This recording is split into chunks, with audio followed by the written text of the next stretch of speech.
Minister of Commerce. Now let me ask Mr. Wang Wentao to make some opening remarks. Thank you, moderator, members of the press. Good morning. First, I'd like to thank you for your interest and attention to commerce work. Today, I'm very happy to have this exchange with you on commerce development of the 14th five-year plan period. The 5 years of the 14th five-year plan period is very unusual and extraordinary. Under the strong leadership of the CPC Central with Comrade Xi Jinping at its core, we have conscientiously implemented the tasks and decisions of the 14th plan, anchored in the three importance of commerce positioning. We have overcome difficulties, fought courageously and effectively, explored and innovated, and concretely advanced the implementation of various objectives of tasks.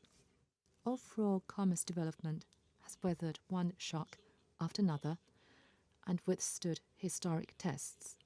From consumption, foreign trade, foreign investment, and outbound investment cooperation, we have gone through the major areas. The major objectives and indicators have been proceeding according to expectations. Major tasks have been going smoothly, and high-quality commerce development has made significant progress, contributing to the complete success of the 14th five-year plan. Now, let me share with you the major achievements of commerce development during the 14th five-year plan period in four aspects. First, consumption. The role of consumption as major engine and stabilizer has increased, underlining the advantage of a big domestic market. Our consumption market ranks world's number 2 in the past 4 years. Total retail sales of consumer goods were up 5.5% on average annually and is likely to exceed 50 trillion RMB this year. Services consumption has maintained rapid growth. The share of services consumption of household was up 3.5 percentage points, hitting 46.1%. New consumption is booming with diversified and rich new business types and scenarios. People's good life has become more specific and vivid. The annual contribution of consumption to economic growth has reached around 60%. The role of consumption as the main engine is continuously showing. The advantage of China's strong domestic market has been enhanced with greater dynamism. Second, foreign trade. China's status as a major economic and trading powerhouse has been further consolidated with great achievements in high-quality development.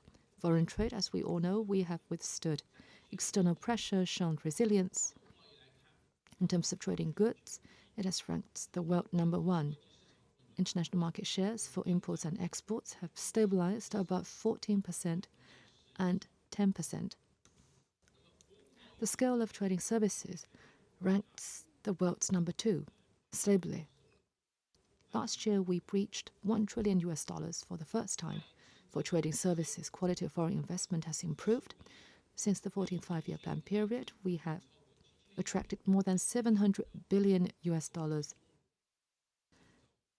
overshooting our expectations. The brand of Invest in China has been continuously burnished with optimizing FDI structure. Industrial and supply chain international cooperation proceeds in an orderly manner. Outbound investment has been growing above 5% annually on average, ranking among the top 3 of the world in terms of contractual engineering overseas. We have seen steady growth. We've also signed multiple industrial and supply chain cooperation MOUs with Belt and Road partner countries. Third, high standard opening up. It's been accelerating. Win-win cooperation keeps expanding. Items on active list for foreign investment has been continuously reduced. Access restrictions on manufacturing has been eliminated. Liberalization pilots in telecommunications and biotechnology are proceeding in an orderly way. The 22 pilot free trade zones have been playing an effective role as comprehensive experimentation platform for reform and opening up. We proactively aligned with international high-standard economic and trade rules.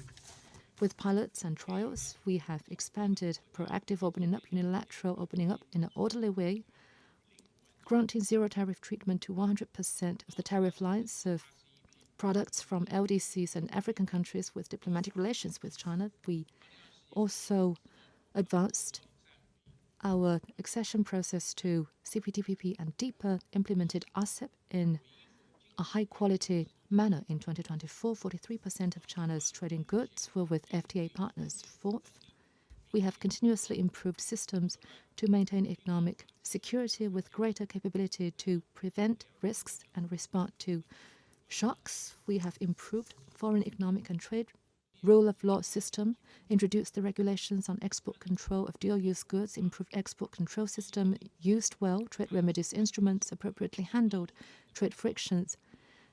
We've done a good job in foreign investment security review in a compliant manner to safeguard high standard opening up. We have negotiated and upgraded investment agreements with related countries, appropriately handled major overseas emergencies, maintaining overseas interests security. In the past 5 years, we feel that the more difficult and challenging the situation is, the clearer are China's advantages in system, supersized market, and complete industrial system. The clearer are the broad potential, strong resilience, and great dynamism of the Chinese economy. The clearer is the strong sense of responsibility of China as a major responsible country moving forward. MOFCOM will follow the deployment of the CPC Central, adapt to changing situations, grasp strategic priorities, goals, and directions, and actively plan for high-quality commerce development of the 15th five-year plan period. These are my brief opening remarks. Now my colleagues and I would like to take your questions. Thank you.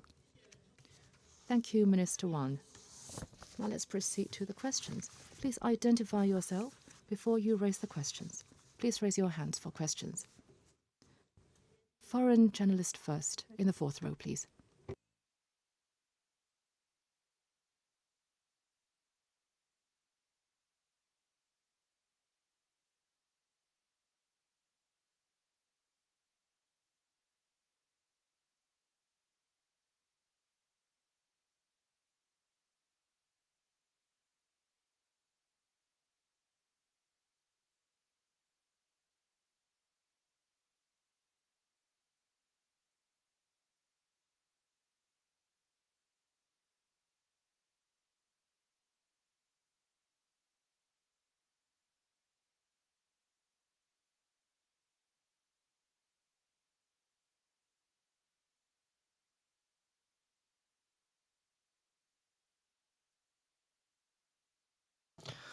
Thank you. Let me take your question.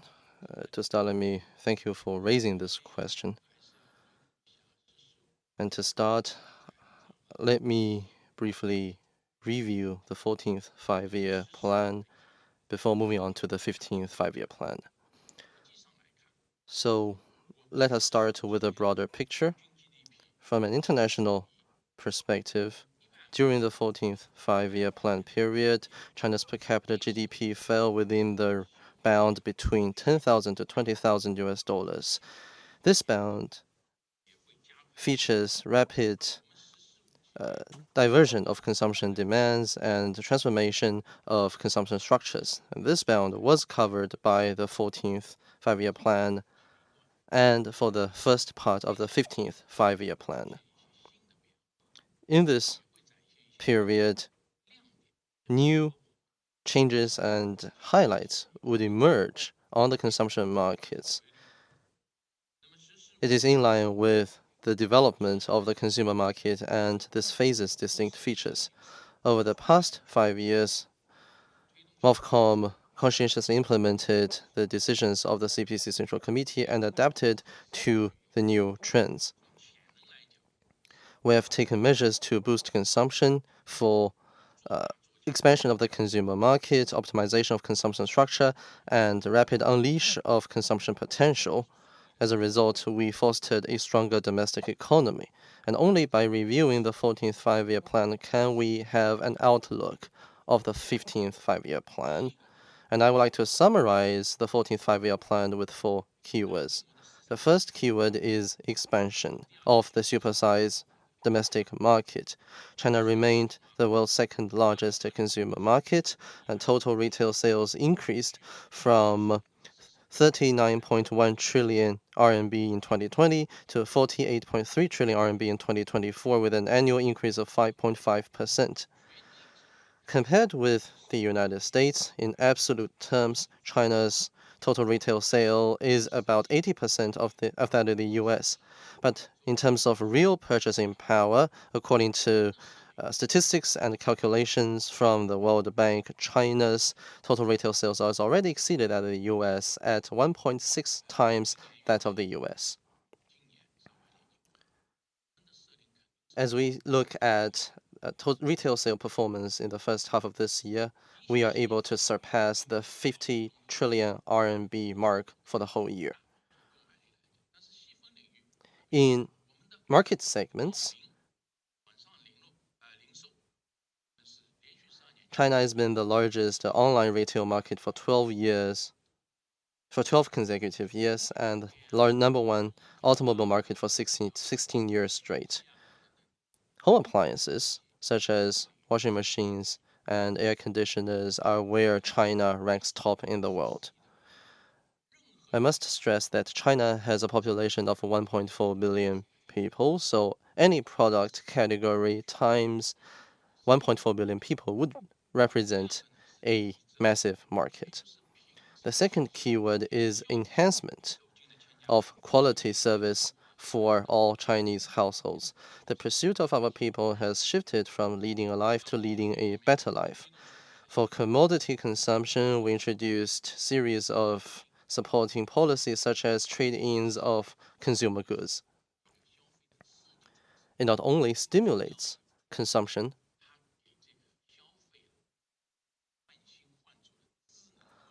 but also rolls out smart and green new products onto the market, thus improving people's life. Ever since we started this initiative last September, the retail sales of household appliances has maintained a double-digit growth. NEV ownership increased by 5.4 times from 2020, and NEV penetration rate reached 50.2% in the first half this year. As of the end of the first half this year, the trading programs has boosted sales by 2.9 trillion RMB, benefiting 400 million transactions. Many people commented on the internet that the trading programs have been the most popular policy ever. In services consumption, we saw rapid growth in the 14th five-year plan period. From 2021 to 2024, resident services consumption increased by a 9.6% rate annually, faster than that of commodity consumption. If you take a look at your bills, you can easily see that services already accounts for a larger share than commodities in your home bills, such as household services, fitness and exercise, tourism, beauty, education, and healthcare. Those might have already accounted for a larger share than buying goods and commodities. And the main problem for the previous period was shortage on the supply side, and more clearly, shortage of supply of high quality services. We will work with relevant departments to take targeted measures to address this issue. So we will expand opening up to the outside while reducing domestic barriers. On expanding opening up, we expanded pilot programs for healthcare and education to introduce more high-quality services. And for reducing domestic barriers, we introduced the 1+ N series policies boosting high-quality services consumption development and launched campaigns to increase the quality of services consumption. In this aspect, we reduced the restrictive measures and increased service supply. So to answer your question, since the two five-year plans are connected, we will continue this policy into the 14th five-year plan. The third keyword is reinvigoration with new consumption. We launched a campaign for innovation and improvement of the retail business to revamp traditional business models. In some places, shopping malls also host museums and aquariums, so people can go shopping for exhibition and for family entertainment in one place. These shopping malls also host cultural and tourism services aside from uh, business retail. We also support innovative development of time-honored brands, in particular with the popularity of Hanfu, Ma Mianqun, and other neo-Chinese outfits. Cultural and creative products and brands with Chinese design elements gained popularity both home and abroad, especially among the young people. We also promoted integrated innovation of new business types with digital consumption, high quality e-commerce, debut economy, AI plus consumption, IP plus consumption, other new growth drivers. You have already seen robots roaming in shopping malls and other service outlets. Smart home appliances have also entered households.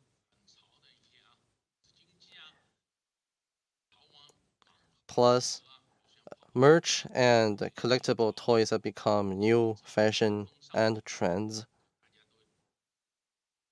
An example would be the very popular Labubu figure, as you have seen home and abroad. The fourth keyword is openness of both domestic and overseas markets. For one thing, more high-quality products and services have entered China. We grew international consumption center cities and demonstration zones for import promotion and innovation. We have hosted sessions and editions of the CIIE and Hainan Expo. From 2021 to 2024, we imported a total of 7.4 trillion RMB in terms of consumer products. This reflects how China's supersized market generates increments for global development. For another, more friends from abroad have come to China for shopping. We launched the Buy in China campaign and optimized departure tax refund policies. In 2024, inbound tourists spent a total of 94.2 billion US dollar in China, an increase of 77.8%. Tourists to China, such as especially with online celebrities such as Speed and other online celebrities from Taiwan, China, are growingly becoming shoppers in China. As we look into the 15th five-year plan period, we believe that the long-term sound fundamentals of the Chinese economy remains unchanged, and China's consumer market remains brimming with potential resilience and vitality. For priorities in the 15th five-year plan, we will sum up the good policies and effective policies during the 14th five-year plan and translate them into long-term mechanisms. And we also recognize the growingly challenging situation home and abroad. And therefore, we will introduce new policies in light of the changing situations.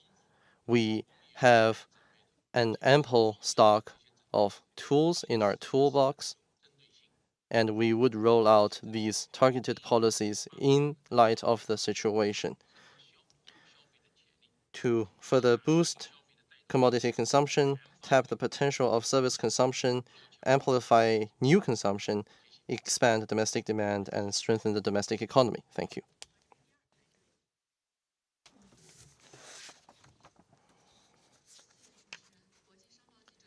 Thank you from International Business Daily. During the 14th five-year plan period, the global FDI environment became ever more stringent, and China faced fluctuations in the utilization of FDI. Is China able to meet the 14th five-year plan target, and what has been the changes in the FDI structure? Thank you for your question. You asked, can we meet the targets for the 14th five-year plan? And I would like to say yes. During the 14th five-year plan, we have met the target ahead of schedule. And I would like to summarize the FDI utilization during the 14th five-year plan. First, we have met the target as expected. By the end of June this year, China's total FDI utilization reached $708.73 billion during the 14th five-year plan, 6 months ahead of schedule. Meeting the $700 billion target we set in the Commerce Development Plan. 229,000 foreign-funded enterprises were registered, 25,000 more than the previous 5 years. Foreign-funded enterprises have contributed 1/3 of import and export of China, 1/4 of industrial value added, 1/7 of taxation, and created 30 million jobs for China, making important contributions for China's economic and social development. Secondly, the quality of FDI utilization has increased significantly. In 2024, 34.6% of FDI went to the high-tech sector, 6 percentage points higher than in 2020. Many multinationals have chosen to establish regional headquarters and R&D centers in China. Third, we have made considerable efforts to build a sound environment for foreign investment. And there are improvements in 4 areas. First, we have improved the openness in the environment. We have fully implemented the pre-establishment national treatment plus negative list administration for foreign investment. Nationwide, we have lifted the restrictions on foreign investment in the manufacturing sector. We are also running pilot of opening up cloud services, biotechnology, and wholly foreign-owned hospitals to foreign investors in some areas. In the 20 comprehensive demonstration zones for service sector opening up, we have conducted over 1,100 pilot tasks. We have also published documents for the high-quality developments of national-level economic and development zones. Secondly, we have improved the market environment. We have implemented the 24 measures for foreign investment and the action plan to stabilize foreign investment. These measures have worked as expected. For example, among the 59 initiatives under the 24 foreign investment measures, 42 of them have been completed, while the others are making progress phase by phase. In particular, in terms of government procurement, IPR protection, cross-border data flow, and fiscal and taxation policies, the environment has been improving continuously. Third, we have improved the legal and policy environment. We have formulated, amended, and abolished over 500 laws and regulations. And in addition, we have also improved the service provision system for foreign investors. We have established a foreign investment task force at all levels to deepen regular communications with foreign-funded enterprises and foreign businesses in China, foreign business associations in China. We have also established an FIE roundtable mechanism. Since 2023, when it was established, MOFCOM has held over 30 roundtables with FIEs to help address over 1,500 requests from the foreign-funded enterprises. Fourth, Invest in China has become an iconic event. We have held over 60 Invest in China events at home and abroad. Every September, CIFID has become an iconic exhibition under the Invest in China initiative. Many executives of multinationals said that China is an ideal, secure, and promising destination for investment. It is an oasis of certainty and a promising land for investment. In March this year, President Xi Jinping met with representatives of international business community and made important speeches. He reaffirmed China's strong commitments to reform and opening up, which greatly boosted the confidence of foreign investors. To invest in China is to invest in opportunities. To invest in China is to invest in the future. We truly hope that the foreign-funded enterprises can achieve greater success of their businesses in the process of Chinese modernization. Thank you. Next question.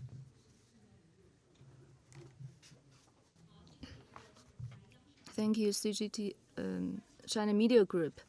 My question is about foreign trade. We know that China's foreign trade performance has been very sound despite the sophisticated external environment. China's foreign trade has drawn strong resilience and vitality. So, how does MOFCOM evaluate foreign trade performance and outlook in these years? Thank you. Thank you. Let me take your question. Thank you for the question. Actually, I believe in your question already answered the question on the outlook part. Our outlook is that we still have the strong resilience and momentum. And of course, I'm ready to supplement that answer. As you noted, during the 14th five-year plan period, we faced significant impact and pressure on the foreign trade front. And I think it is fair to say that we faced strong winds and chopping waters. However, under the strong leadership of the CPC Central Committee and the State Council, we resolutely rolled out policies to stabilize foreign trade, and with those, we registered strong growth that bucked the trend. Let me sum up our progress with 3 keywords. The first is big, that is, we consolidated our position as a big trading nation. Our trading goods passed both the $5 trillion and $6 trillion marks. In 2024, our total foreign trade was 6.16 trillion US dollars, or 43.8 trillion RMB, up by 32.4% from the end of the previous 5-year plan, registering the largest foreign trade volume for 80 years in a row.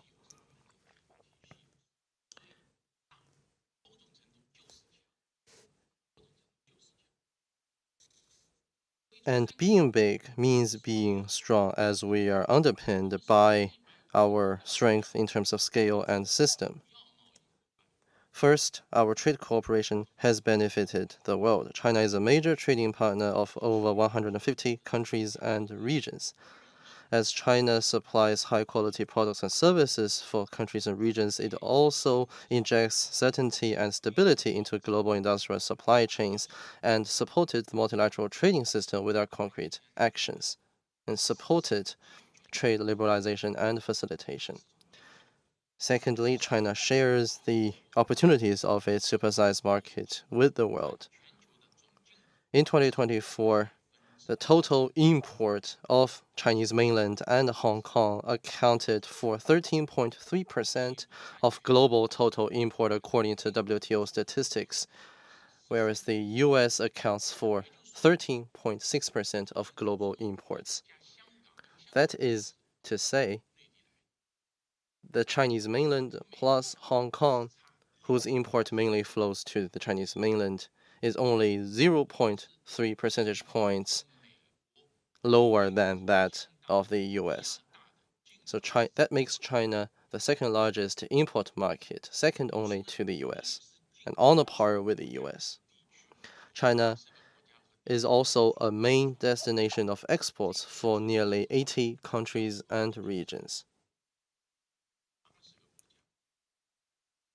So 80 countries and regions. Of course, China has been running a long-term trade deficit in terms of services. The US has the largest trade surplus with China, while China has the largest trade surplus with the United States. So it is a tit-for-tat situation, and how complementarity works in the process. Despite that, China has been actively expanding import. We have held 7 editions of the China International Import Expo, and we will hold the 8th edition this year. China has also established 43 demonstration zones for the promotion and innovation of import trade and implemented zero tariff policies for relevant countries. The China International Import Expo, therefore, is the largest import-themed exposition, and China has hosted demonstration zones for import trade. And like I said before, China has also been granting zero tariff treatments for the 53 African countries with diplomatic relations with China. In that sense, China's supersized market has become a market shared by the whole world, and it will continue to be a source of growth and vitality for the world economy. So as we open our door to the outside world, we embrace foreign direct investment as we embrace imports from around the world. Thirdly, foreign trade entities have become more and more diversified. In 2024, there are over 700,000 foreign traders in China, especially some innovative companies with special technologies and little giants. The private sector accounted for 64.8% of exports, up from 56% at the end of the 13th five-year plan. The second keyword is strong. That is, we have made faster strides in building a strong trading nation. With the 3 pillars put forward at the 20th CPC National Congress, that is, commodities trade, services trade, and digital trade, becoming ever more robust. Our trading goods was optimized with increased value and innovation. In 2024, high-tech products accounted for 18.2% of our total exports. New foreign trade models kept unlocking potential. Cross-border e-commerce trade reached 2.7 trillion RMB in 2024, up by 67% from 2020. Services trade saw innovation and improvement. We implemented negative list regulation on cross-border services trade, and in 2024, knowledge-intensive services trade increased by 38% from 2020. Digital trade experienced innovation-driven development. We built a number of national digital services export bases, and in 2024, digitally deliverable services increased by nearly 40% from 2020 in terms of imports and exports. We've continued to host successful editions of CIIE, Canton Fair, CIFTIS, and the Global Digital Trade Expo. The latter two focusing on trading services and the former two focusing on trading goods. So when these important exhibitions and platforms are given full play, they better underpin high-quality development of trading services. The third keyword is resilient, or significantly stronger resilience and shock resistance of China's foreign trade. Indeed, we only learn the hardship as we experience it. The past years, we have witnessed high winds and choppy waters externally. Despite that, China's foreign trade overcame those and forged ahead. We have optimized layouts and distribution of the international market and diversified our trading partners. ASEAN has been China's largest trading partner for 5 years in a row. And in the first half this year, our trade with ASEAN increased by another 9.6% year-on-year. In 2024, China's trade with the Belt and Road partners accounted for more than 50% of China's total trade for the first time. China's trade with the US decreased by 1.4 percentage points from 2020 in its share in China's total foreign trade, from 17, and our exports to the US accounted for 14.7% in 2024, down from 17.4 in 2020. And in the first half of this year, that number continued to decline. At the same time, however, China's total foreign trade continued to increase by more than 7%. So this shows how we have been pivoting away from the US. We also properly addressed the trade frictions.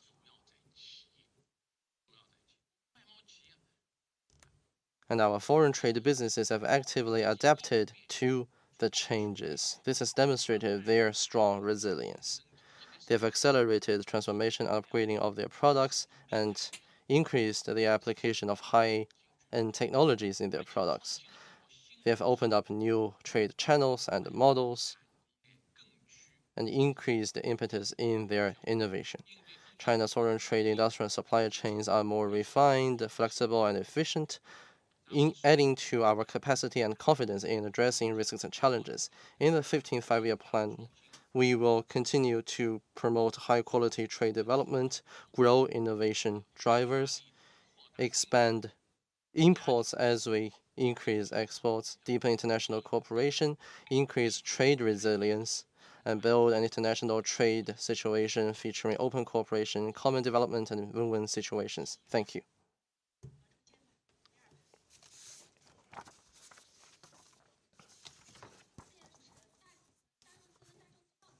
Thank you. In recent years,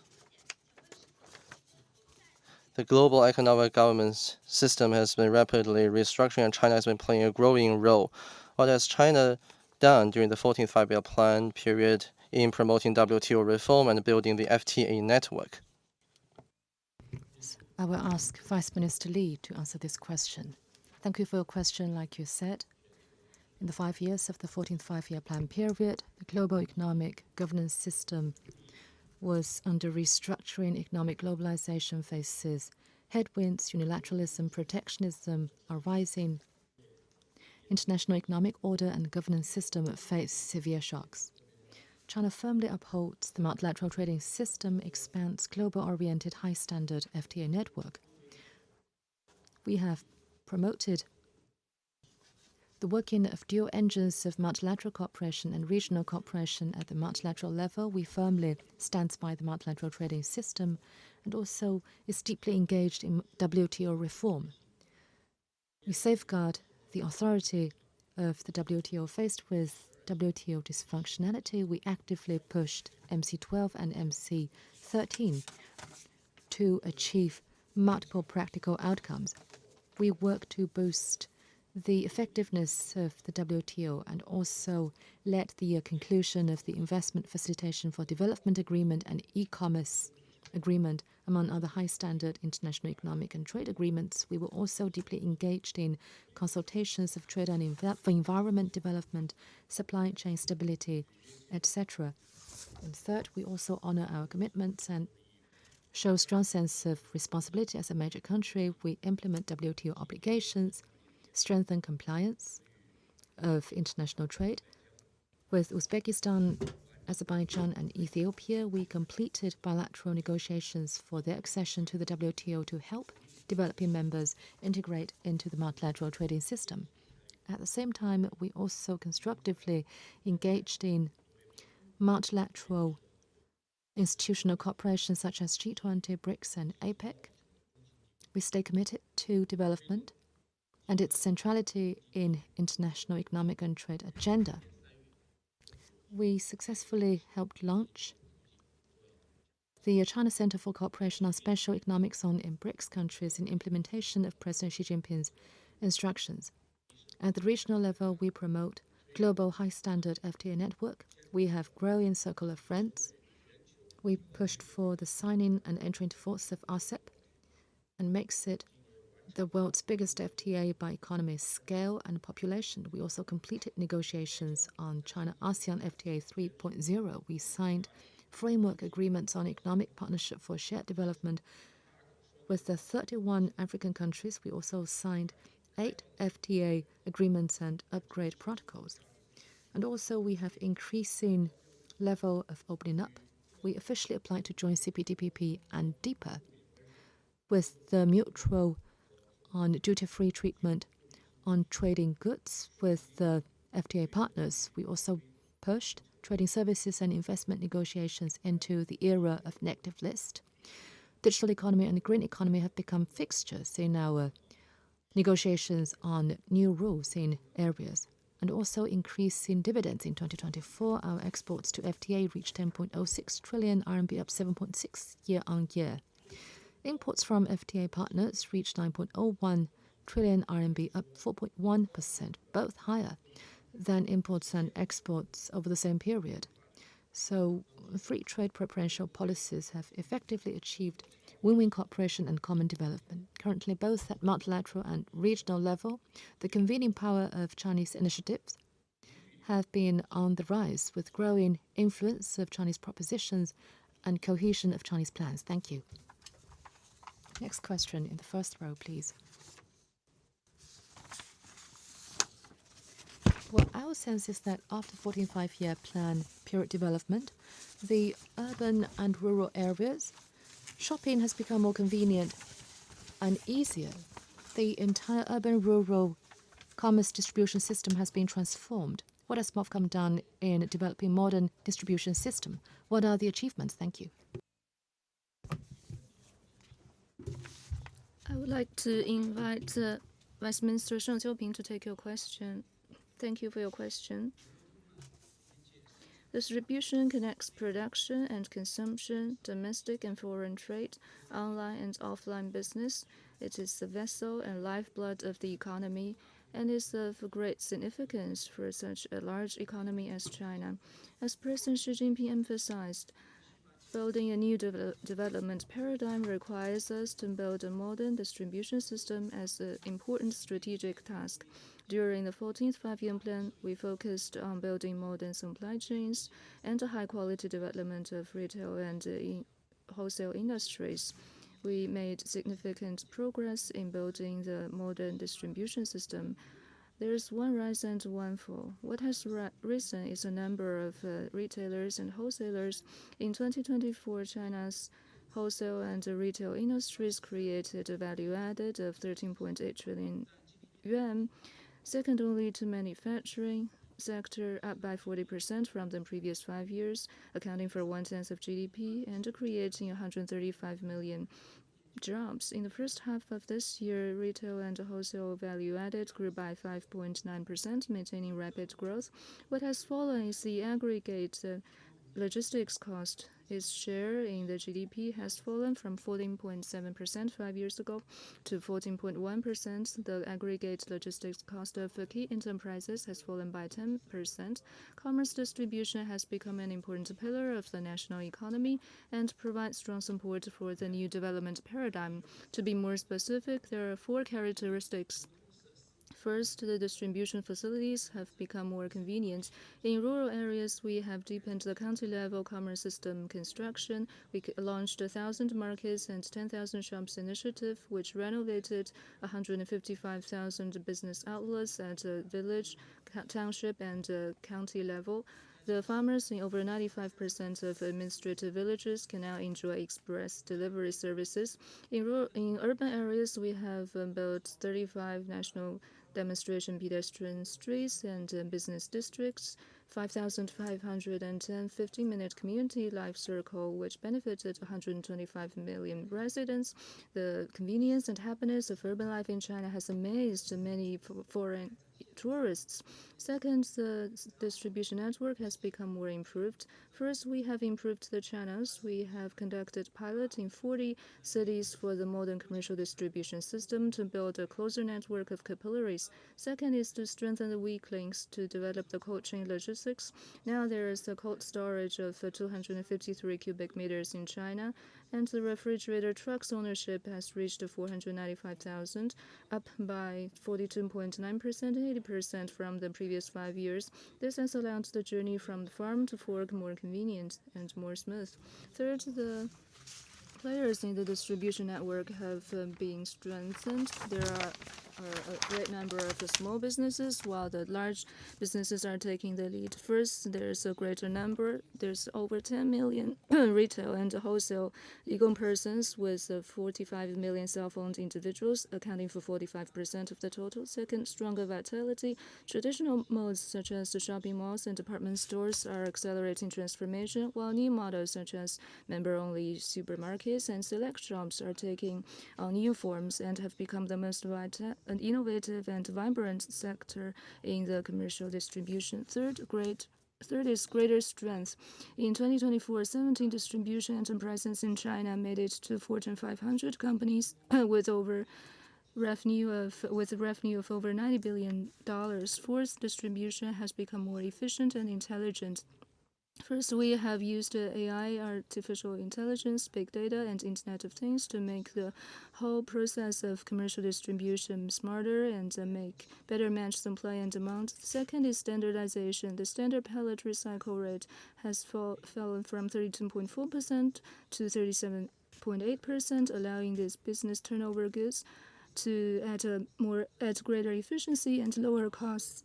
Third is decarbonization. We have fostered 32 source recycle cities and 10 used stuff resale pilot cities to promote green lifestyle. During the 15th five-year plan, we will continue to build a modern distribution system at a greater scale and higher quality for the aggregate logistics cost and make greater contribution to the national economy and the new development paradigm. Thank you.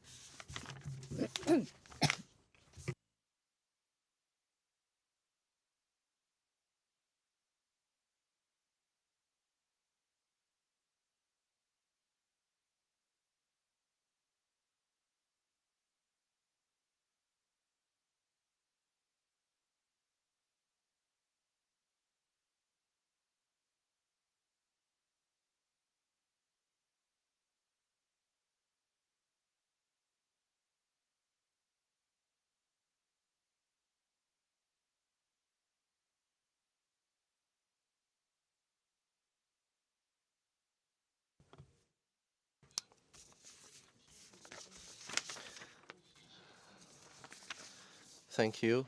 Let me take your question. So on the first half of your question, on how do we view the China-US economic and trade relations during the 14th five-year plan period, I think to better answer that question, we need to look beyond that all the way back to the year 2018, when the US started trade frictions with China. Since then, China-US economic and trade relations have gone through ups and downs with numerous symbolic developments. But I think it suffices to sum up this whole process with 4 sentences. The first sentence: China-US economic and trade relations have weathered winds and rains, yet both sides remain each other's important trading partners. Since 2018, the US has elevated unilateralism and protectionism and instigated trade frictions. It has imposed numerous types of additional tariffs on China under Section 301, Section 232, and with the most recent announcements of so-called reciprocal tariffs and fentanyl tariffs, not to mention industry-specific tariffs. The US has also rolled out narratives such as outcompete China, to build small yard high fence, and to decouple with China. So a myriad of nouns and phrases. These actions have severely disrupted and scrambled the normal economic and trade cooperation between China and the US. But we should also be aware that although China and the US accounts for a lesser share in each other's trade, our bilateral trade in general has remained stable. In 2024, our trading goods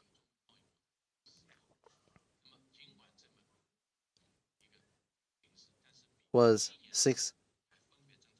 188.3 billion US dollars, and our trading services was 155.8 billion US dollars in 2024, up by 18% and 34.7% respectively from 2017. And China and the US remain each other's important investment partners.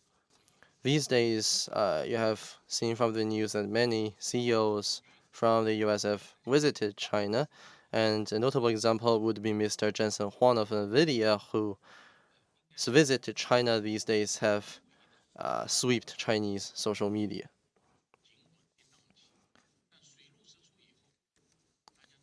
So despite the ups and downs and narratives of decoupling,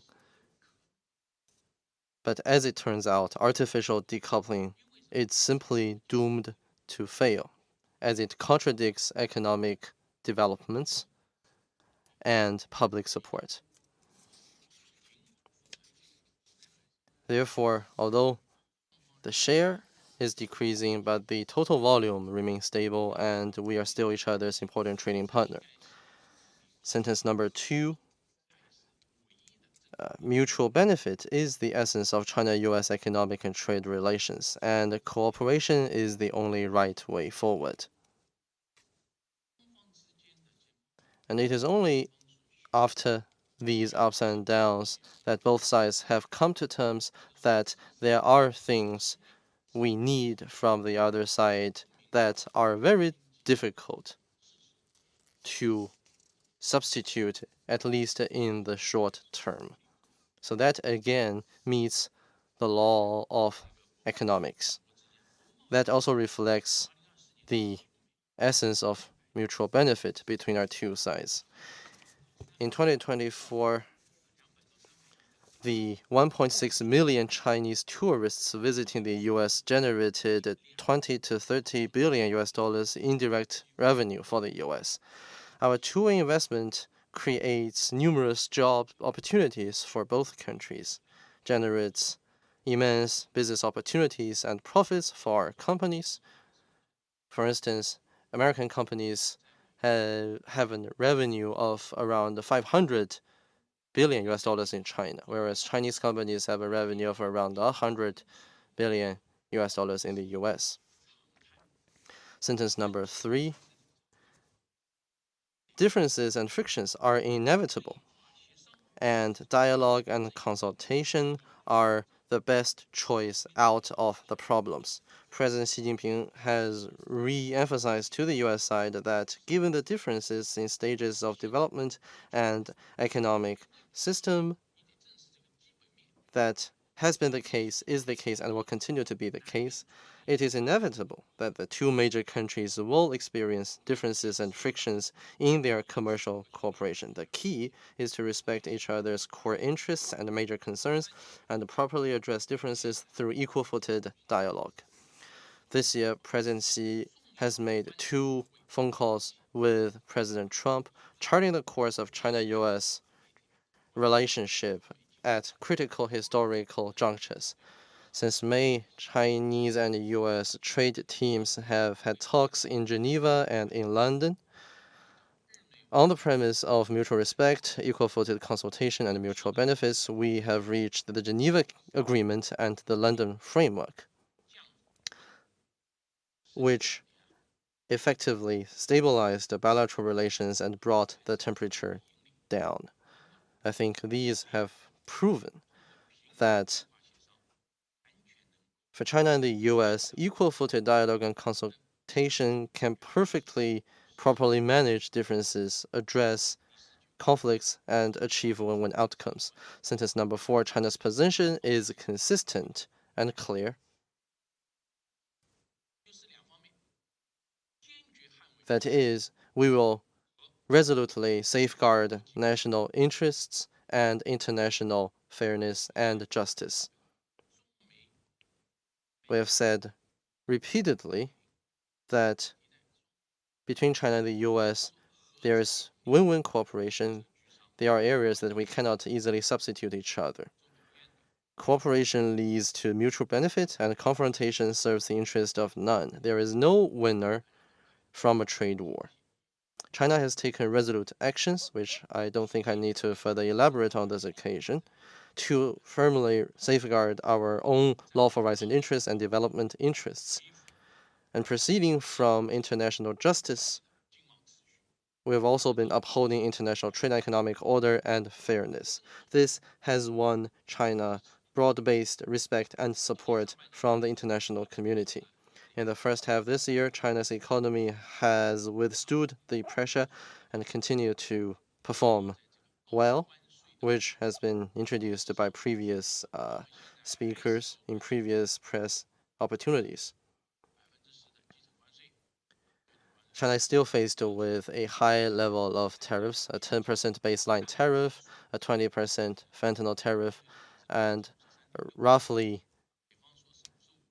23.6% overall tariffs level. So overall, more than 50% of tariffs.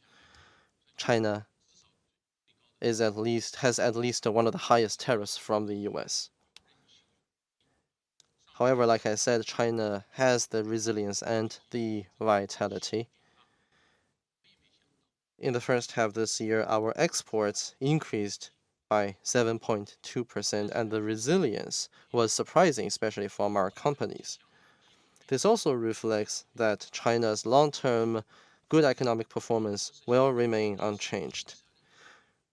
And Chinese modernization is an irresistible historic trend, and China has firm resolve and strong confidence in safeguarding our interests. So, China and the US, as I said, are the world's largest economies. Like we have always said, major countries should act in a way that befitting their status and demonstrate corresponding responsibility and dedication by injecting greater certainty and stability into world economic prosperity and development. That's where we demonstrate our responsibility and dedication. That's why we have told our US counterparts that our work not only aims at stabilizing China-US economic relations, but also the world economy. We stand ready to work with the US, act in the spirit of mutual respect, peaceful coexistence, and win-win cooperation, implement and safeguard the important consensus of our leaders' phone calls, the Geneva Agreement and the London Framework, and use the economic and trade consultation mechanism established in Geneva to continue strengthen dialogue and communication with the aim of increasing mutual understanding, reducing misunderstanding, increasing cooperation, and bringing our trade and economic relations back onto the normal track of healthy, stable, and sustainable development.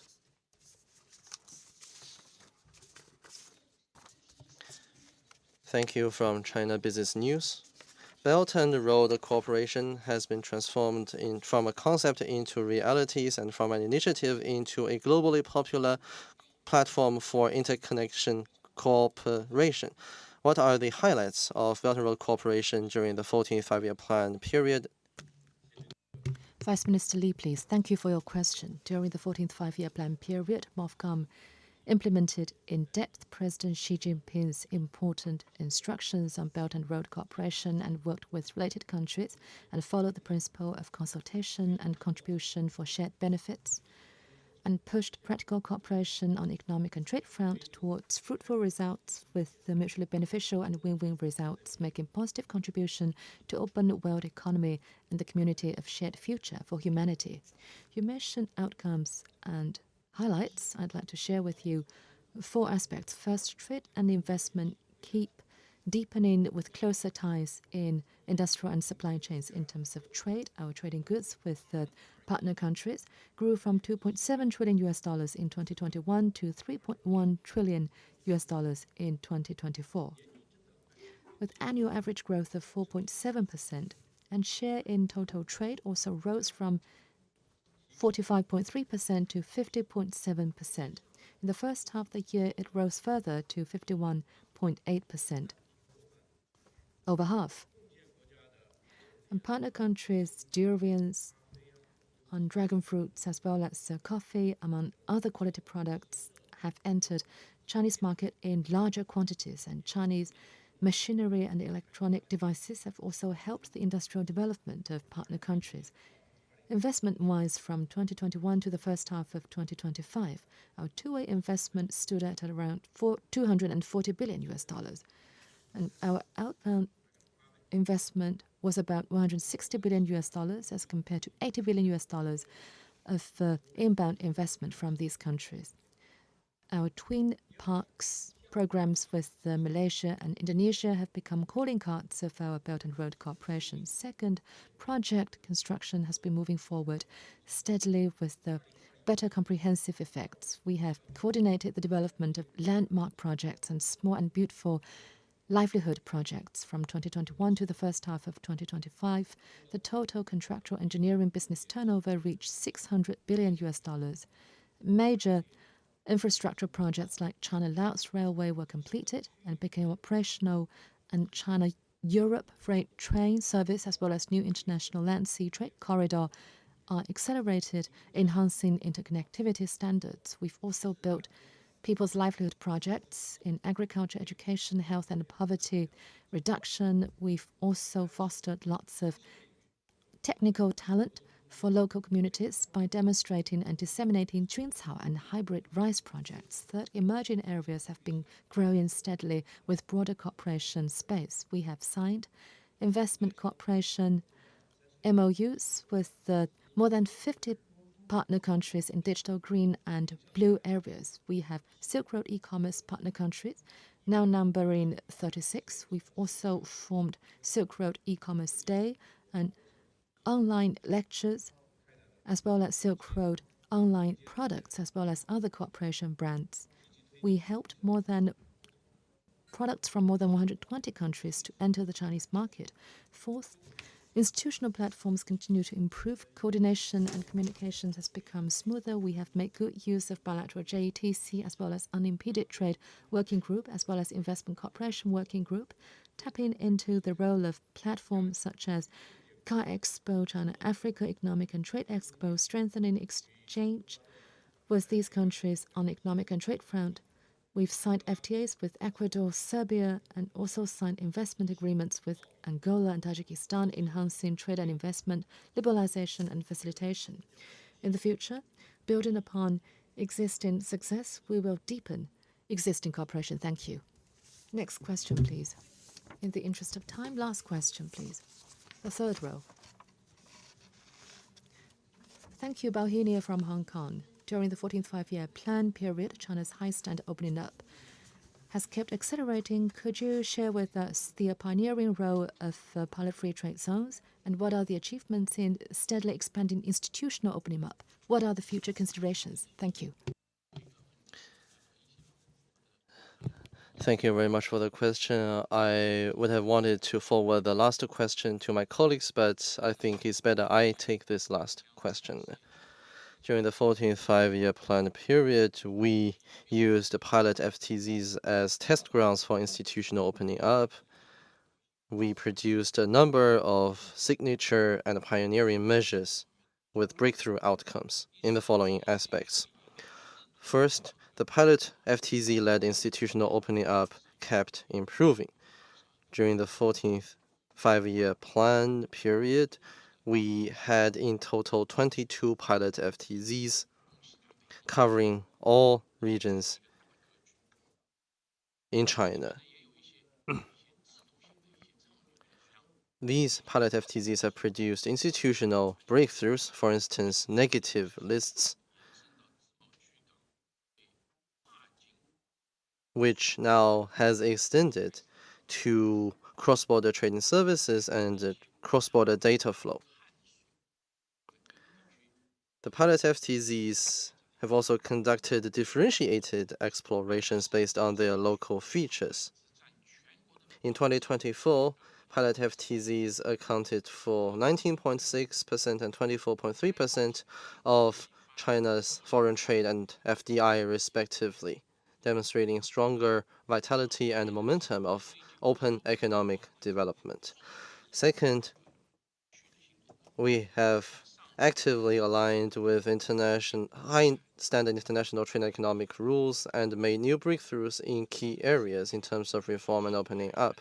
In pilot FTZs with conditions such as Shanghai and at the Hainan Free Trade Port, we actively aligned these regions with high standard international trade and economic rules under CPTPP and DEPA, with 2 batches of pilot measures, 110 in total, in key areas such as trade, investment, IP, government procurement, and environment.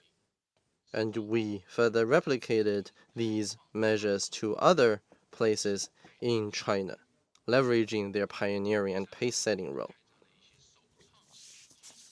Third, we launched the pioneering and integrated explorations with institutional innovation outcomes. The opinion of the CP Central Committee and the State Council on launching the pilot FTZ upgrading strategy was an overarching master plan laying out systemic instructions for trade, investment, funds flow, transportation, movements of people, and data flow in the pilot FTZs. The pilot FTZs have launched a whole industrial chain integrated innovation based on local conditions, such as bulk commodities for Zhejiang, biomedicine for Jiangsu, and maritime economy for Shandong. Over the past 5 years, the pilot FTZs produced nearly 200 institutional innovations, and the policy dividends have been ever more tangible, visible, and accessible to companies and the Chinese people. Going forward, MOFCOM will continue to implement the pilot FTZ upgrading strategy, work with local governments and relevant departments to encourage the FTZs to demonstrate courage and action, and therefore improve institutional opening up, systemic reform, and the open economy. Thank you very much. Thank you, Minister Wang, and to other ministers for your attendance, and also for the friends of the press. This concludes the press release today. Thank you.